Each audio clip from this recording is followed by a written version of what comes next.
Well, let's go ahead and get started. My name is Joanna Nadeau. I'm the Director of Community Programs here at Audubon International.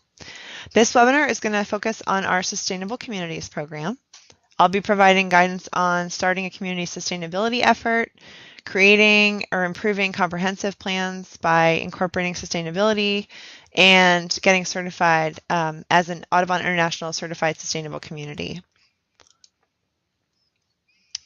This next slide is an outline of what I'll cover during the next hour and a little bit.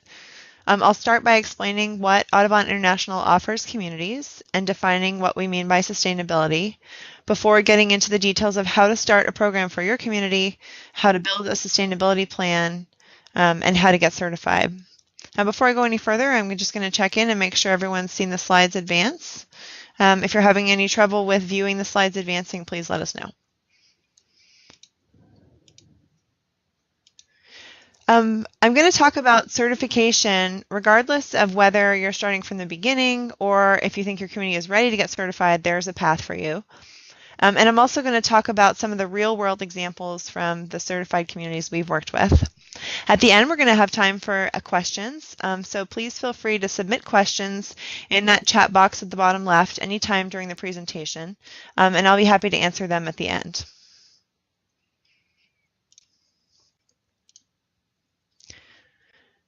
So for those of us that don't know us very well, Audubon International is an independent, nonprofit environmental organization. We've been working for over 25 years. We're based in Albany, New York, and we have a range of certification programs that provide not only a clear process to achieving environmental and sustainability goals, but provide in-depth technical assistance along the way. Unlike some conservation organizations that work on building individual membership base and collecting donations to fund protection work, we focus on educating and empowering our members of properties, property managers, and communities to do good environmental stewardship on the lands they manage and in their communities. So this goes beyond providing education to these individual persons, but also helping them to shape the organizations that they work in and around which our communities are centered. So everything from businesses and schools to golf courses and parks, working with homeowners and municipal governments. And I'm just going to pause really quickly so that we can put the login for Jeremy. Oh, it looks like Darren's going to work with Jeremy. All right, moving ahead. This represents a map of where many of our members are. We work with a growing international network of over 2,000 members across various types of properties and communities. Through this work, we affect millions of acres of land, protecting habitats for many flora and fauna species, and measurably reduce the introduction of pollutants into the environment. All of our certification programs recognize leaders in sustainable natural resource management, and the programs can be for an individual property or up to the community scale. So there's a few ways to approach conserving natural resources. As a nonprofit, we are focused on a voluntary approach that provides information and motivation for conservation through education and certification for those that achieve our standards. This gives us a special niche, different from those entities like state and federal agencies that do regulation, or even those, as I mentioned, conservation organizations that acquire land. We're really interested in using the incentives to motivate folks to be better stewards. We have over 1,200 members certified in our programs. Our Audubon Cooperative Sanctuary Program is our largest program and works with a range of property types, is most commonly used on golf courses. We have a signature program for new design and a green lodging program for hotels. The certifications are the ultimate reward for bringing your management up to a higher, more environmentally friendly, safer, more efficient standard. We provide that path to get there and interactive technical assistance along the way. And if you're interested in any of the programs that I've mentioned that we don't go into today, please feel free to visit our website. It's audubоninternational.org. But today we're going to talk about what we do with communities. And some municipalities participate in our cooperative sanctuary program through town-owned properties like parks or golf courses. And municipally owned or operated parks and golf courses do actually represent about 10% of our members. Communities can benefit by encouraging lodging facilities and university campuses and other businesses to join our programs and pursue certification. But today we're going to talk about how you can get your community certified. Communities can be certified through us in two ways. If it's a new development, it can be certified through our signature program, and existing communities can be certified through our Sustainable Communities program. Just a note, we also have a Green Neighborhoods program, which offers some engagement tools and project planning that's appropriate for a really smaller community or neighborhood, or maybe an HOA. The Green Neighborhoods program is not a certification program, but it provides assistance and project awards to recognize those sort of project level accomplishments. So I'm hoping you're here today because you're considering pursuing certification for your community. And here's a few reasons that that's a great idea. It's a great time to start pursuing certification if you have some momentum from a recently completed effort, if you've just gotten a golf course or another business in your community certified, or if the community has recently finished a big sustainability project or held a sustainability event and you're wondering what to do next. Certification from Audubon International helps to demonstrate and publicize your community's commitment to sustainability. It provides third-party recognition and it reaches an international audience. This can be a great way to enhance your promotion or branding efforts, part of economic development, and really helps to show what your community has accomplished and what you envision for the future. Certification helps communities draw visitors and residents by showing the green and healthy living appeal of the community's policies and practices. So for a couple of examples of that, in the Sustainable Communities process, we look for opportunities to develop ecotourism opportunities. We look for ways to enhance downtown revitalization by linking downtown development with active living and other community-wide goals for being sustainable. So certifying your community as sustainable helps to demonstrate this commitment and helps to draw business investment and economic development, as well as improving quality of life and attracting and retaining talent, which are really a key component of economic development today. Doing planning for the future demonstrates that you have citizen engagement and commitment to protecting those assets that make your community great. And finally, the Audubon International Sustainable Community Certification helps your community establish a long-term framework for a sustainability initiative, ensuring that you keep implementing all these great projects well past just forming an initial vision or interest in sustainability. I want to just emphasize the importance of getting verification from a third party. It lends a layer of credibility to the work that you're doing and distinguishes your community as an environmental choice. The Audubon name is synonymous with nature, and it really shows that your community values working and living in harmony with nature. The certification process also results in better efficiencies and better ability to compete. So when we talk about sustainability, I just want to break that down a little bit. Communities across the country are working on sustainability, meaning they're trying to become more resource efficient and more sensitive to the environment. And this is something that people are looking for. The National Association of Realtors has seen that people are looking for homes and communities where they have that eco-friendly, sustainable lifestyle. And that means they're commanding higher prices for homes, and they're going to be sure to draw further the businesses that want that kind of talent in place. Being sustainable means recognizing the limits of natural systems and building and managing your community in ways that are appropriate to your local climate, your local environmental conditions, and constraints. It also means preserving the assets that are essential to human health and enjoyment, as well as providing benefits like open space, air and water purification, and habitat for plant and wildlife species. These assets or amenities are critical for economic development.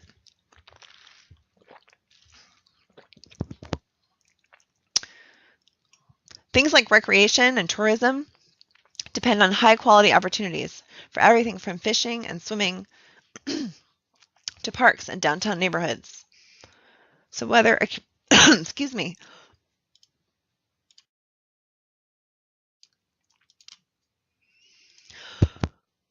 whether a community's economy depends on drawing visitors for tourism, new business investment, or just an improved sense of local pride to keep people from moving away, you want to keep what's good and bring in that new activity.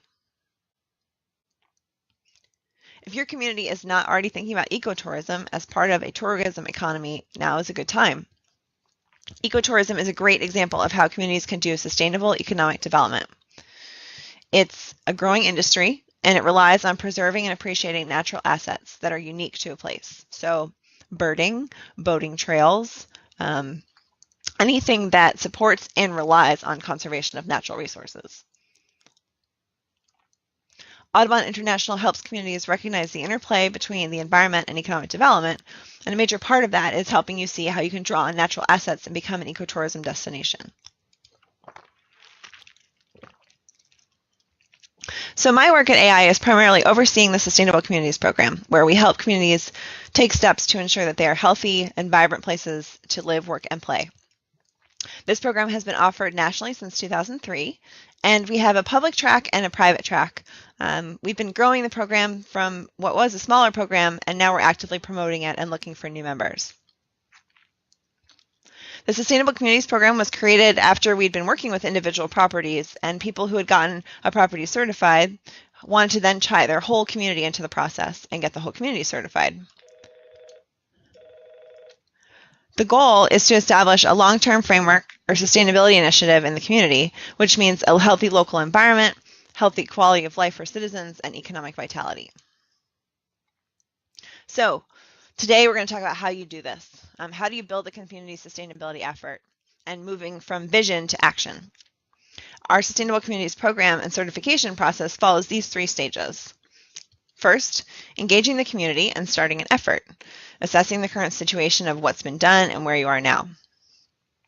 Second, putting that vision into specific goals and ideas into a plan across a comprehensive suite of focal areas that represent all the aspects of sustainability.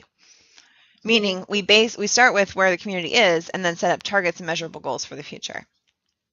In stage 3, we put the plan into action, and the community begins collective work on implementing the plan. Their plan should include short and long-term targets, and demonstrating completion of various short-term targets is what earns certification. Along the way, we provide guidance to our members for each step. We provide tools for community engagement, recommendations tailored to your community starting point and goals, and information about how to use best practices, how to build on lessons learned elsewhere, and really how to address all aspects of your community that are related to sustainability. Each track, the private and public tracks, are tailored to recommend the appropriate best practices for your type of community, but these basic stages in the process are the same. If your community has a sustainability plan and program already going, you can pursue a fast track to certification. I will note along the way the basic requirements for each stage, which must be completed for certification. So we'd love for you to go ahead and join the program. We're definitely looking for more communities to join and get certified. In addition to receiving step-by-step guidance in each stage, members receive tools and handbooks for community engagement, for conducting assessments, for doing planning, and then direct technical assistance from our specialists. Members also get, of course, access to our website and quarterly newsletters and social media, where we share successes from other communities, lessons learned, and then we put out fact sheets with how-to instructions on relevant issues. You'll receive quarterly emails from us with resources including grant opportunities, award opportunities, and sort of the latest in reports and findings. And all the other benefits I just discussed from getting certified come when you achieve certification. But more, your community is going to see, the outcomes from this program that help with economic development, sense of place, and ensuring a great quality of life for your community. So that's just to say one of the first steps in our program is to join. Once you've joined, what happens next is to start to build this group of people that are going to be involved in overseeing the process. The first step is picking one person or maybe two to oversee the process, and that would be the sustainability coordinator. This could be a staff person or a volunteer within your community. And this person will interface directly with our staff and report between your steering committee and Audubon International. You'll want to assemble a steering committee of people that represent the community. And this initial group would probably be somewhere between 8 and 10 people who are key stakeholders. They could be folks within government, could be leaders within the community, could be educators and experts. Their job is to help gear up for this planning process and oversee the effort. This is a great place to involve any experts or outside experts even that you want to have contribute to your community's sustainability plan. Once a committee is in place, we provide you with tools to do a baseline assessment. The baseline assessment is a self-examination of ecological conditions, public and private practices, everything from local and government policies to programs in place. And we're comparing that against the suite of best practices across the sustainability focal areas that we have assembled through reviewing of the literature and forward-thinking community plans. So this assessment helps you and us learn how sustainability is currently being addressed in your community, where it is strongest and where there are the weaker links. We take stock of things like what kind of open space do you have in natural areas, what transportation systems are available, where do you get your food, and it helps you articulate the context for your operations. So what is the ecological setting, what is your government structure, what major facilities do you have, major water bodies, and more. So I mentioned a couple times now our focal areas, and these 15 focal areas are what we build the Sustainable Communities Program assessment and planning around to ensure a comprehensive approach. These represent all the areas within a community that affect sustainability, and we're talking about everything from environmental sustainability to economic and social well-being as well. So we'll look at how your community is supporting local businesses, how it's living in harmony with the environment, how it's helping people be healthy and active. Because if the people have a great environment, they're going to be more healthy, and if they're more healthy, they're going to be more economically well off as well. So these are all really interrelated items. But just to define a few, the agriculture category often gets people a little thrown off. If you had farming in your community, we would be talking about promoting sustainable farming practices. But if you don't have farms within your community, we might look at your relationship to nearby local foods and food producers through farmers markets, community gardens, and etc. Similarly, looking at housing, for example, we're looking at the sort of equity aspects of housing in terms of the variety of housing types available for various needs, but also the incorporation of green design elements into housing policies. There's, of course, the usual suspects. The environment focal area covers everything from how are you dealing with water and air and wildlife, and resource use is where we really cover things like energy and water efficiency and waste management. So all of these items are what we look at during the assessment in terms of best practices and are going to be the same areas we're going to use to set goals for the future for your community. So in that first stage, when we receive the assessment, the Audubon International staff reviews it and provides recommendations in terms of what would need to be done to become a more sustainable, greener community. So we might propose strategies such as improving your historic and cultural preservation ordinances, creation of funds for open space, public art and event nights for community engagement and recreation, as well as things like conservation incentive programs for water and energy efficiency and naturalizing landscapes to reduce resource use and improve habitat. We identify at this stage initially priority focus areas where we think the most work is needed to improve and start to drill down into defining those projects and potential policy change needed and provide those as recommendations for your community to consider. We also use this step to identify areas where you're excelling and help to start promoting your successes. So I've talked a little bit about the first two components of the stage one, the steering committee and the baseline assessment. But in addition to that, the Stage 1 handbook also guides the community in doing some initial citizen engagement. One way is establishing a public demonstration site and the other is conducting a public survey.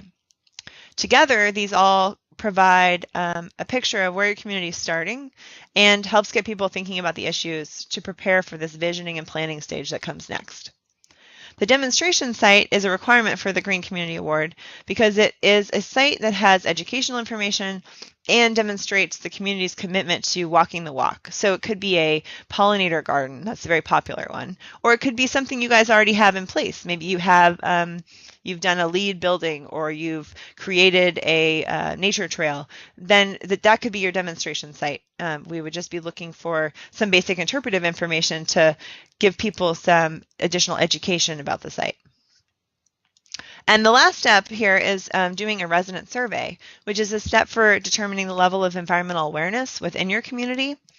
We help you. We have a template for the survey, and then once we receive the responses, we use that to summarize, where there's room for more education and where people are kind of ready to go and ready to move forward. So these are just a few of the engagement tools that the Sustainable Communities Program offers to help communicate with residents about your community's future and your commitment to making it a great place to live, and to start to educate them about how what individuals are doing contributes to your success and sustainability. So that's the first stage about how do you start a sustainability program. But maybe your community has already started a few projects and you kind of have a committee, maybe you even have a sense of where you want to go next and where residents are, and you're ready to put together a more formal framework to ensure the vision for the community becomes a reality. That means it's time to create a sustainability vision plan. Having a good comprehensive sustainability plan not only helps distinguish your community as a great place where forward-thinking companies will want to set up shop, it also ensures that how you develop in the future will be good for your community. The process we'll talk about here is ensuring that your plan is comprehensive, based in community input, practical, and adaptive over time. So how do we do it? In this stage, we have a few required steps for receiving the Sustainable Planning Award. We want to show that your community has a commitment all the way to the top to becoming sustainable. So we want to see a basic resolution adopted by the mayor and council or the board president or whatever applies to your community. We want to see that your community has been engaged in defining its sustainability vision. And we want to see that your community has created a plan or embedded sustainability into an existing plan.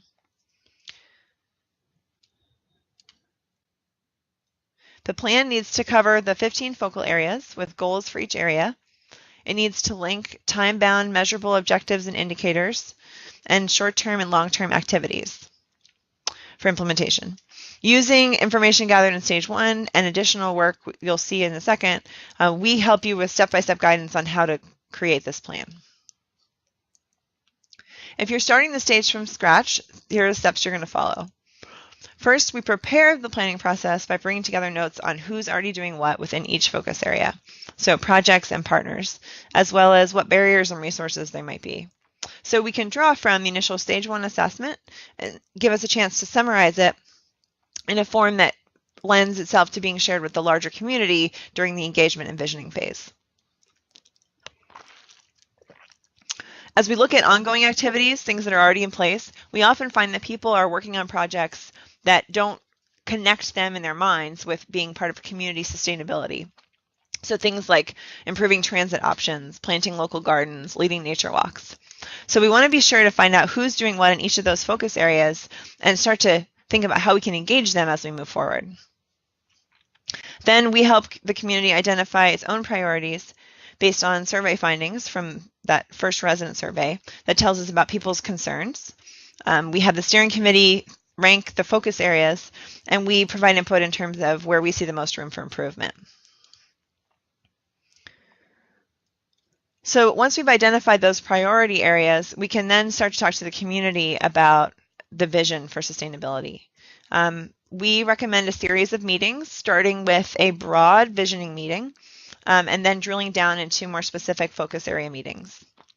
The goal of having people come together is to first increase their awareness about the need for being sustainable and what you're already doing that's great, to gather their input on priorities, and to ultimately brainstorm project ideas and hopefully develop leadership and start to recruit people to be a part of implementation. This is meant to be the beginning of a long-term community-wide sustainability initiative. So we're trying to build a coalition, right, where each group commits to helping with this larger effort in return for getting support for their goals because they're all part of the same larger vision. So we want to see the community come together and create a vision and some basic goals around each focus area. And then in the focus area meetings, we can drill down into brainstorming objectives and policies and actions that might help achieve those goals.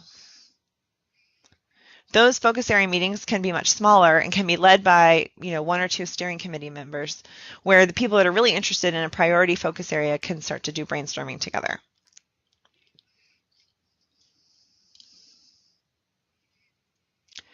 So after the community has identified some goals during visioning, we provide input in helping to articulate how those goals can be turned into measurable objectives and what reasonable projects and policies and actions might be to achieve those goals.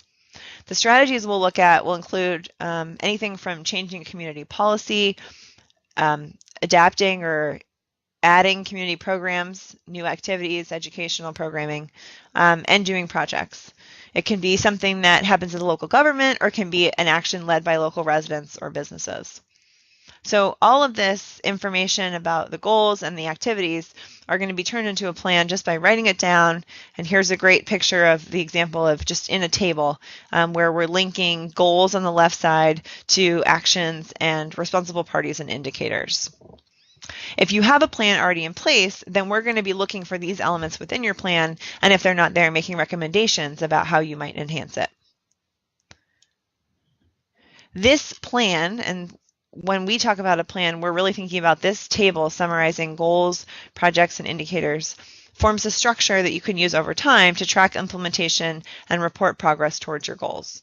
The plan table can then be used in the future and be updated as a way to check back and see what needs modification and if your strategies are really helping you achieve your goals or if you need to change your approach.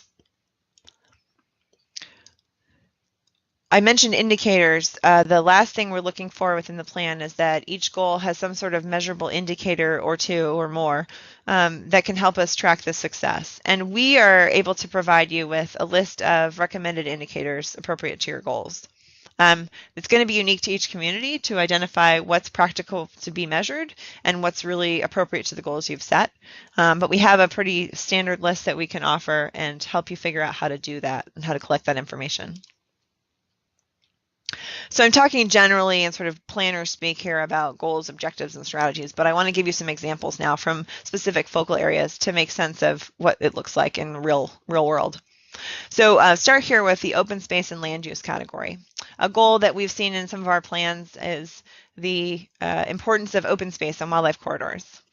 And so we worked with the community to flesh out what they really wanted to achieve, this objective, which in this case, for example, is increasing the total number of acres managed as open space by 25% by a given date. We then figure out what we need to measure and turn that into the indicator. So we need to be measuring on an annual basis the total amount of acres managed as open space. And then we can recommend possible management strategies for implementation to achieve that goal. So for example, it could be that the community will identify land that is currently turf grass and convert it into a more naturalized setting that provides more wildlife benefit and wildlife corridors. It could be focusing on policies and strategies to minimize the construction of new buildings and roads that reduce open space. And it might be just working to avoid those ecologically valuable and sensitive areas in particular. The community has the final say on which management strategy it chooses to employ, and which things are appropriate in the short term and which are appropriate in the longer term. Similarly, we'll look at the agricultural focus area. Some of the goals communities have picked have been about purchasing locally grown produce and measuring how much local produce is purchased within the community. We've also looked at what percentage of food vendors are offering local foods, and that could be both within a private community, which food vendors would be more appropriate, or in a public community looking at, grocery stores and restaurants. Here are some examples from the resource use category of short and long-term indicators. The short-term are focused on sort of initial implementation, and long-term would be focused on the ultimate outcomes we're hoping to achieve. So for example, under a goal of trying to reduce energy use within community or municipal buildings, we might start with trying to install more LEDs and complex fluorescent lights and track the number of those lights that are installed. But over the long term, we're hoping to see improvement in kilowatt hours of energy consumed, for example. Some other indicators that we recommend to communities, one in the economic development section, some of the short-term activities in economic development might be improving the reach of your articles and who learns about your community sustainability practices and your certification. In the long term, you're hoping to see increased number of people coming to your community, buying homes, and hopefully eventually, increases in family home prices or increases in lodging occupancy. In terms of recreation, we start to look at things like what are the miles of recreational paths that are constructed in your community or maintained. And then we hope to see that be linked to better health indicators, things like reduced obesity rates. And this is why I mentioned before there's this interplay between the different focal areas where we often have indicators, especially long-term indicators, that cross multiple focal areas. So all these goals and strategies and indicators that your community chooses are put into a plan. And once your community feels like it's integrated all the required pieces, it submits it to us for final review to make sure it's covered all the bases. If it does, you're going to receive the Audubon International Sustainable Planning Award, and you will have gotten to the top of the mountain. As I mentioned earlier, one benefit of creating this plan is it creates this long-term sort of repository for tracking your sustainability program and how it grows and matures. The plan I'm showing here, which I don't expect you to read the details, but it's a template for long-term reporting and tracking success of your community's efforts. This is a snapshot of what Coconut Creek in Florida created for tracking implementation and comparing indicators over time. They publish this once a year so that the public can stay engaged and see how they're doing in achieving their goals. So on the far left, you've got the action objective or the goal, you've got the actions completed, and then you've got performance measures or indicators, and then annual updates for those.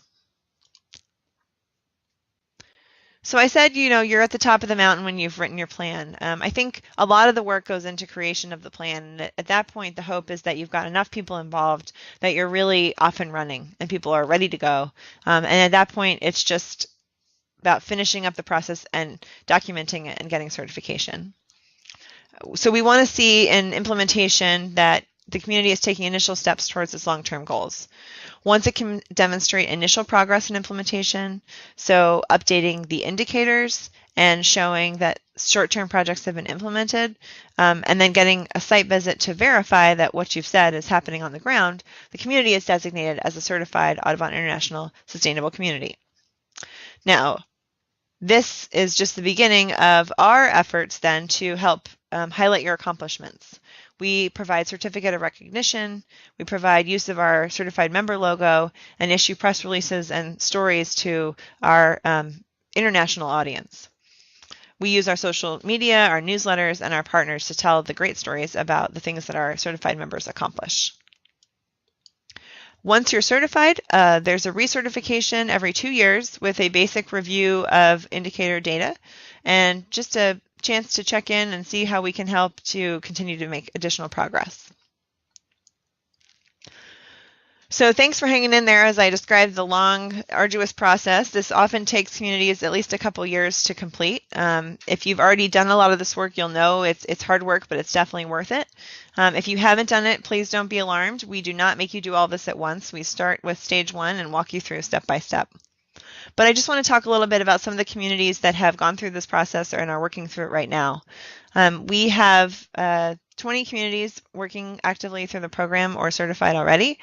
There are 5 communities that have been certified, and here you'll see them listed in bold. Coconut Creek in Florida, the city of Eufaula in Alabama, and the town of Williamston in North Carolina are the ones in our public track. We have 15 members working towards certification. And I just want to show you that a lot of the communities we work with are smaller. 7 of our communities are 6,000 people or less. And the largest we've worked with is the county level, about 380,000.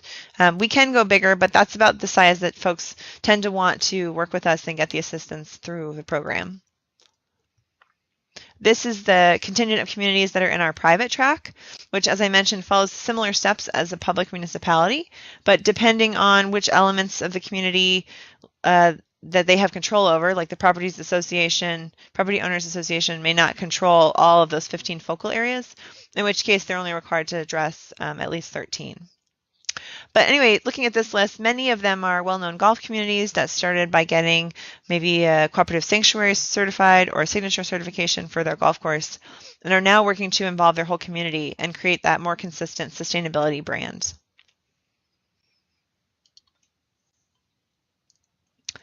This program has been used by a variety of entities to build and communicate a strong sense of place.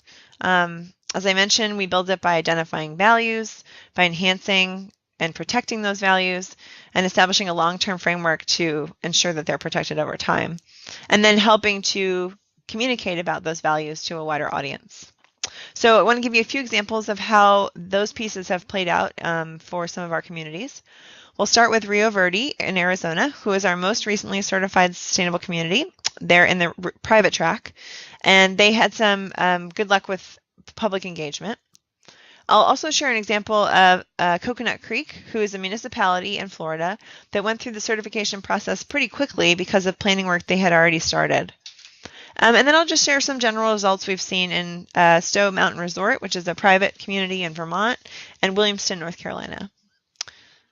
I just want to give you the sense of how this program can be tailored to each community and its assets, its local governance and economic characteristics.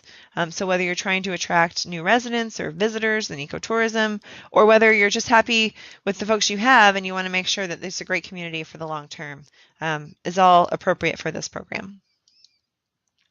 So I'll start with Rio Verde, Arizona. If you see on this map, Rio Verde is northeast of the metropolitan area of Phoenix. It's actually located right along the Verde River, which is how it got its name. And the Verde River is actually one of 2 remaining flowing rivers in Arizona. So it's really a special spot. The birding there is amazing. Rio Verde is a small private community of about 1,400 residents, only a third of which are there year-round, but many seem to love it and go back there every year and are very dedicated to their community. But it did mean that when we did planning with them, they were really only able to engage for the months of the year when the snowbirds were in town. So for November to April, we'd get really make a lot of progress, and then in the summer we would do some of the sort of background planning work. So a community like this is managed by a community association, which has committees of volunteers and an administrative staff. Rio Verde also has a country club, and that country club works pretty well together with the association. And then, of course, there's a residence and then an overall board of directors. The community association owns and maintains the streets and buildings, but is serviced by private utilities for water, wastewater, electric, etc. In Rio Verde, the community engagement piece around sustainability was a big benefit of this program. They formed a steering committee that would oversee their sustainability effort in the beginning that was made up of residents and staff. They put together a demonstration project, which I'll show you some pictures of, and they've since started working on others. They conducted 2 resident surveys. They started in 2013 with the basic template to identify what practices people had in place and what their environmental concerns were, which in this case tend to be water, and their top assets were people valued the golf course and access to trails. In 2014, we distributed a survey via handouts at their community event and through their email list, where they asked about green devices in and around the home, specifically wanting to know how many people had solar panels and smart irrigation and use different types of transportation modes. So this is one way that they involved more segments of the community in planning projects and identifying the need for projects. Rio Verde received the Stage 1 Green Community Award in June 2011. They received the certification in just April of this year. Now, right before they got certified, there was a community event in 2014, Living Green in the Verdes. And this event was a chance to sort of kick off the community meetings. Oh, I'll come back to that. Sorry. I also wanted to tell you about their pollinator garden. So their demonstration site for stage 1 was development of a pollinator garden, where they installed native plants in an area next to the golf course, reducing the need for management and water. This is a chance to educate the public about what plants you can use in your yard to draw pollinators and what things are necessary in a good pollinator garden. So there's a small water feature, and the different sort of shapes and types of plants. So this means that this is a chance to educate the public, create something that's very high visibility because it's right along the golf course and the road. And it was a project that was done by both the Community Association and the Country Club volunteers and staff. So the next major thing they did in terms of community engagement was this Living Green in the Verdes Fair. They had 100 people attend, which is pretty good for their community since it's only about 1,400 folks. And this was an educational fair and community meeting. So they had vendors and sort of an expo giving practical examples of how to be sustainable or live more green, giving out smart irrigation controllers, talking about native plants. And then they had several presentations that went more in depth in terms of appropriate landscaping for the desert, etc. And then a chance for people to give input in a meeting discussing, what does sustainability mean to you? And this event, they're going to keep holding it every 2 years as an educational event and a chance for people to engage in the process. Another part of community engagement is learning about ongoing projects and starting new ones. But the ongoing projects in particular is learning about what are things you're already doing that are sustainable that your community might not even realize are. So in Rio Verde, they took their steering committee on a tour of the reclaimed water plant. And I always think this is how you know a community is really getting to know itself when it goes to its wastewater treatment facility. This is a great thing in Rio Verde because all of the water that comes out of the community as wastewater gets returned to the golf course for irrigation, reducing both the impact on the native water supplies in terms of water conservation and also water quality. Another project that Rio Verde has done that's very visible is transforming about 10 acres of turf within the country club into desert landscaping. And the Rio Verde Country Club is a member of the Audubon Cooperative Sanctuary Program. And so this is a great way that the two memberships came together around a shared project. So some of the lessons in Rio Verde, they've just gotten certified this April, and they learned that community planning really needs to be a sustained effort, that it doesn't have to be a hard, a lot of work all at once, but it does take consistent work over time. And that's really how you demonstrate your commitment to the environment and to the community is in keeping on bringing up issues around environmental sustainability and community sustainability on a regular basis, whether it's through education, new projects, or, in a planning process, making sure folks have chances to learn and give input. They learned that they really needed to be creative about how they engaged people, so coming up with the Living Green Fair, and also be willing to answer questions that as you start to bring the concept of sustainability into your community, you may get some resistance at first. And so in the case of Rio Verde, they decided to change the name of that first event from Sustainable Communities to Living Green because that was something that people in their community could really identify with. And they also found the benefit of looking to outside support and resources, not just being a member of our program, but we tried to help them connect with other members in the region, with other experts on water and desert landscaping in the Phoenix area that could come and do presentations with them, and that really helped bolster their efforts. Our next case study is from Coconut Creek in Florida. Coconut Creek joined the Sustainable Communities Program in 2006 and was certified in 2011. They're located in South Florida, about 20 minutes northwest of the city of Fort Lauderdale, and they were incorporated in 1967. They have about 55,000 residents, and a lot of their interest in our program, it's taking over, sorry guys. A lot of interest in our program was in a legal challenge to Enron, where they said no, they didn't want Enron to expand adjacent to the city, and they started to realize that they really had this deep environmental ethic within the community. So they started by developing some environmentally themed events. They pursued the trademark of, they're now called the Butterfly Capital of the World, which is partly because they have this awesome butterfly sanctuary right in the community. The Coconut Creek community came to Audubon wanting to get certified, and they had a lot of the work already done or underway. They completed our baseline assessment to identify what practices, policies, and plans were already in place. And that's where we learned about they have a Greenway master plan. They had done some work to design their downtown buildings to be more appealing and draw activity and development there. And when they entered stage 2, they had already drafted a green plan. And so Audubon International provided input based on our plan standards and principles of sustainability to help them make their green plan all it could be. And there was no need to create a whole new plan. We just worked with them through their planning process to align it with our standards. And then they got certified in 2011. I showed you this before, that they created out of that green plan a green report. And now you can take a basic Excel table and make it look, a little more attractive and appealing to share it with the public so that they might get past the first page.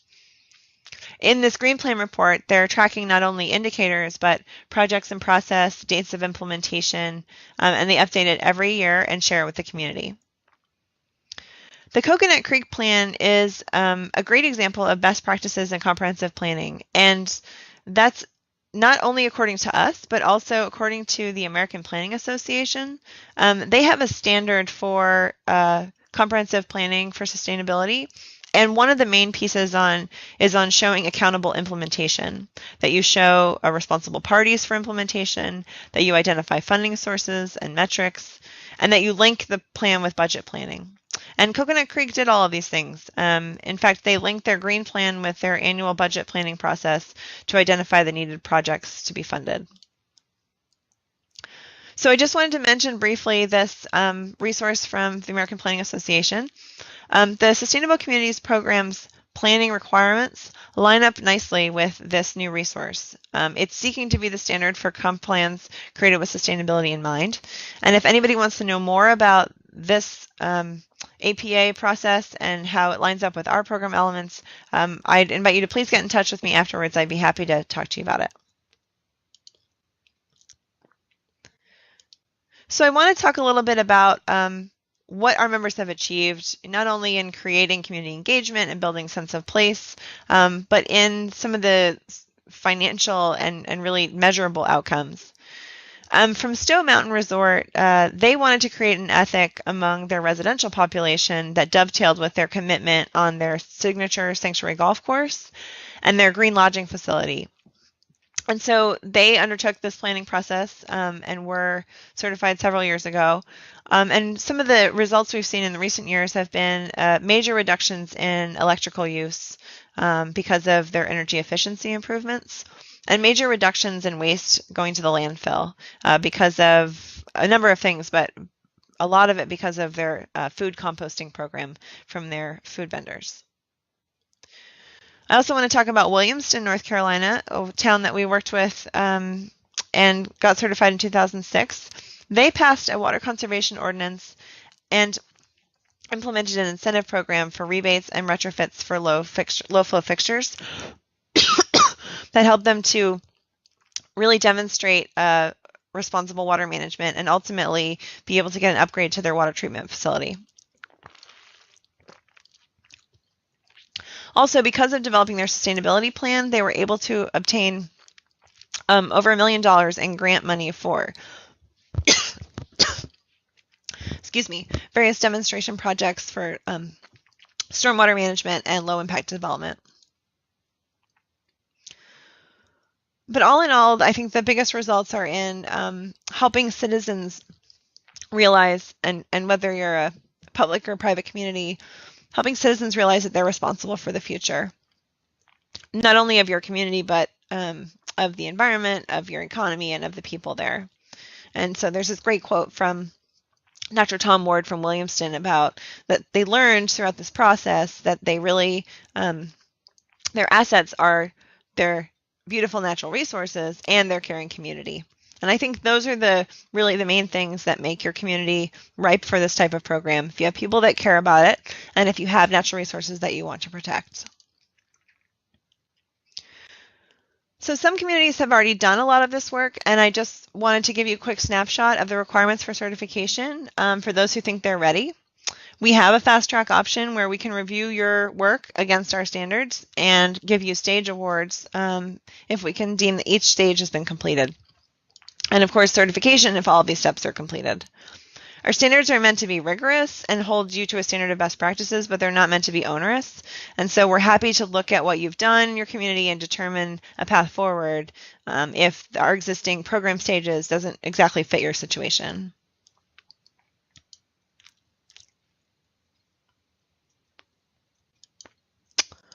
I just also want to mention that a lot of the work that we do is made possible and enhanced by our partners and sponsors. Our programs are supported by the low fees that members pay, but we have partnerships and financial support from several governmental agencies and for-profit and nonprofit entities as well that have either shared missions or at least shared goals.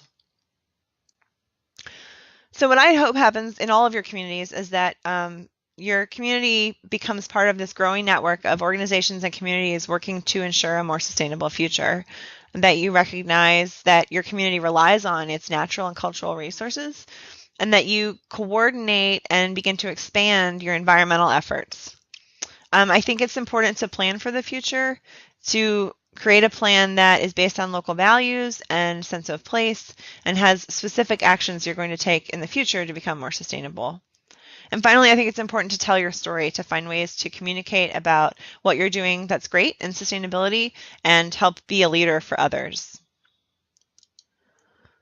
So that wraps up what I had to present to you all today. I'd love to take questions from folks about our experience working with communities or how the certification works.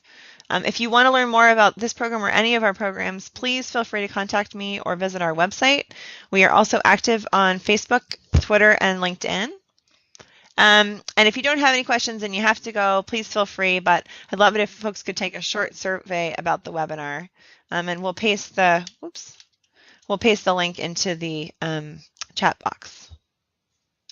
If I can stop making it go forward.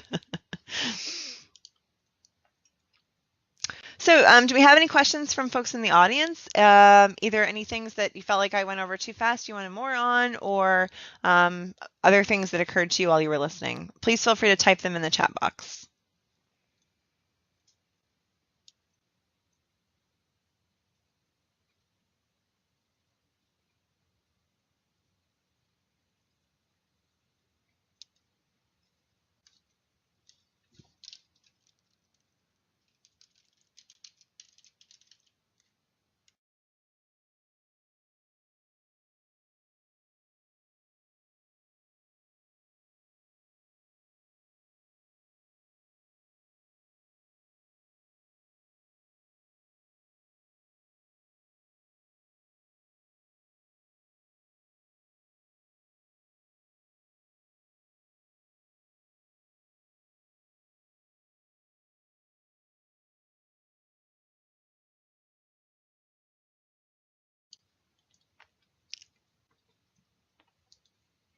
Okay, we've got a question here about the APA resource.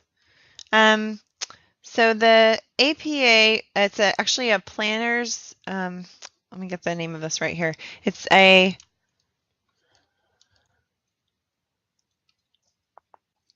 PAS is the short term, and I'm trying to remember what that stands for. So it's the PAS Report 578. It's called Sustaining Places, Best Practices for Comprehensive Plans. And this is sort of a summary of standards created by the American Planning Association. So if you go to www.planning.org, you can find their Sustaining Places Initiative and the Sustaining Places PAS report, which I can't remember what PAS stands for, but I think it's Planner Advisory Service. And I can speak more to anyone that's interested about that. I know that the APA is thinking of developing a recognition program that would allow communities that have followed those standards to get recognition. And our hope is to be able to, make that easy for communities that have worked with us and vice versa.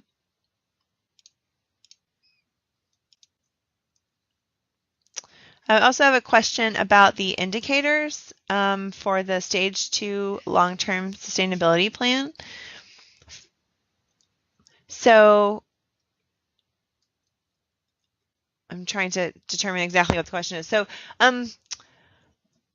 in the Stage 2 plan development, we are looking to make sure that you've developed goals, objectives, strategies, and indicators within the 15 focal areas or 13 focal areas that are applicable to your community if you're in the private track. And so the indicators are selected in an iterative process between your community and Audubon International based on the goals that you've selected. And so there's a range of different indicators we might recommend. And so I presented a sort of a variety of different indicators that folks that we've worked with have used in their plans. So I'm happy to go back to those and kind of put a couple of them up on the screen. Let me see, it'll take me a second to get back there.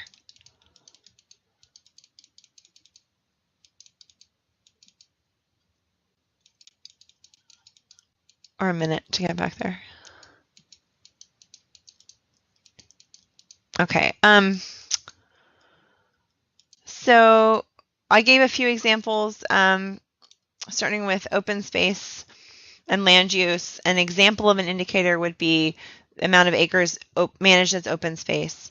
In agriculture, some of the examples were, the dollar amount of local produce that's purchased in your community in a year, let's say, or percentage of food sourced locally that's offered at, a restaurant or by a food vendor.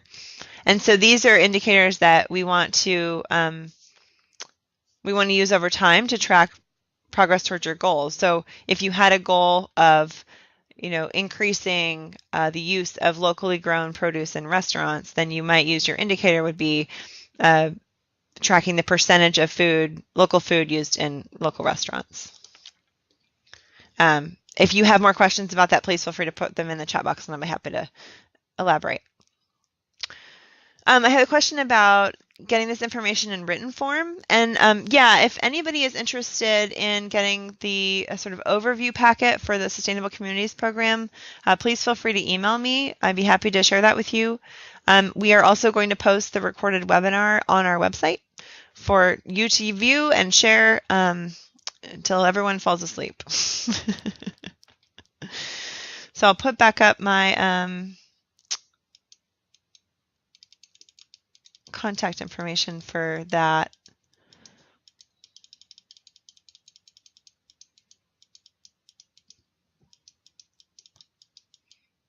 Don't be shy. Ask me the hard questions, folks.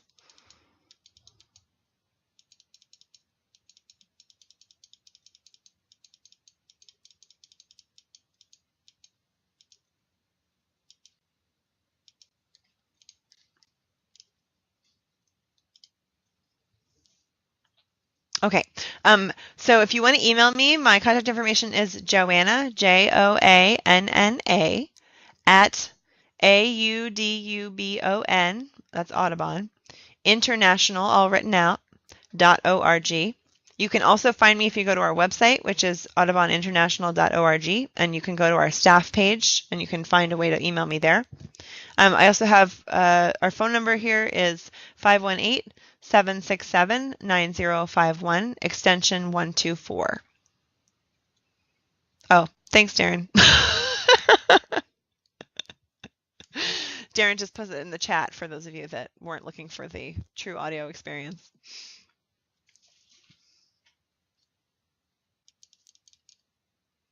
And I'm actually, I'll be sending out a link after the presentation is over about, with a link to the recorded webinar. So anybody that was on here will get a link to that recording on our website once it's up.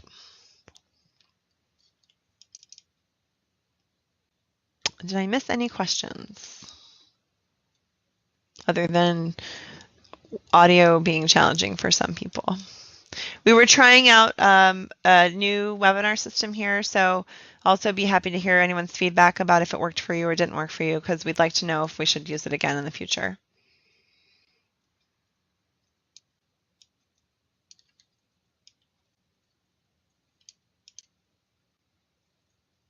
Oh, okay. I have a question here about fast tracking.